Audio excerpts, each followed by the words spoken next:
Hey friends, let's talk about boundaries today. One of my favorite topics. Very, very, very important for our relationships that we have boundaries. Boundaries are actually what protect it and keep it safe. They're very, very healthy. And you have them no matter what, I promise. They might be kind of invisible because you're in a super respectful relationship where the other person just, knows them, can tell them, does not bump up against them. But more often, boundaries have to be discussed from time to time, and they're a complicated topic with a lot of factors. But I just want to talk about one area in particular today.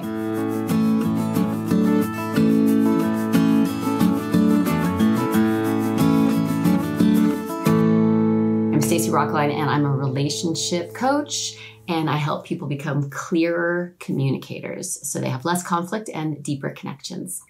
Okay, so I was in a session with a client, and this client is a business owner and felt that she needed to have a boundary conversation with employees about showing up on time. And, start time, which totally makes sense. If you run a business, you need people to get there on time. So we're discussing how this is going to go.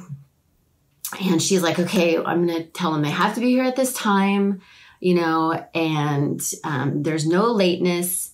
And, unless, I'll let them know, unless there's an emergency, then they can call me or whatever. And I was like, whoa, hold on. This is what we call leaving the side gate open with a boundary. When you put in a boundary, but then you give a little out, for people who are respectful, they're not going to use it. But for people who aren't and like to push boundaries, they're going to use that side gate over and over and over. Now, she can have in her mind, she can know, okay, if there's an emergency and someone calls me, I'm going to be understanding. She doesn't have to say that. But let's think about what happens when you say things like that. When you're like, you have to be on time, except if there's an emergency, and then just give me a call.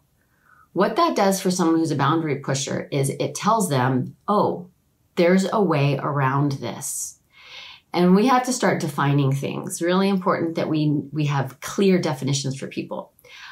What I think is late is going to be different than what someone else thinks is late. What I think is an emergency is going to be different than what someone else thinks of as an emergency.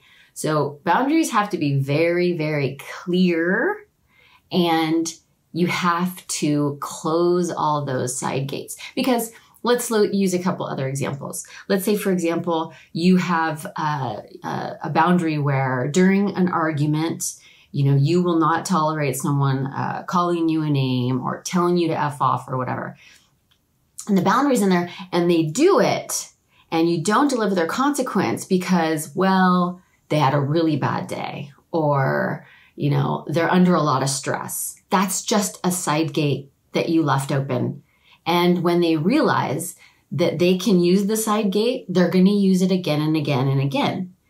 What if it's like, I'm not going to give you any more money for, anything you need, right? That's the boundary. Well, except if you lose your job, or, if you put in all of those excepts, then you just opened a side gate. Your boundary isn't a boundary anymore. It's a request, and it's perfectly okay if you only want to have a request. And you don't mind that people most of the time do it and sometimes they don't, that's fine. But if it is a hard boundary with a consequence, you need to shut these side gates. And, we might not have even been thinking about that. My client might not have even been thinking about it if she didn't talk about this beforehand. And this is really, really, really, really important with boundaries. You need to really think through that conversation before you go have that conversation, because there are a lot of pieces to boundaries that can go wrong. And one of them is, if we have a tendency to be kind, to want to give people the benefit of the doubt, to assume that everybody's respectful, we might say things like, unless, except for, but, when, and basically open up the side gate to that boundary. So always when you're putting in a boundary beforehand, think through exactly what you're going to say. And there are all kinds of other, valuable things to keep in mind when it comes to boundaries, but those are for a different video. Anyway, just keep that in mind. Boundaries are healthy. Put them in, use them, make sure that you follow through and don't leave the side gate open. I'll see you next time.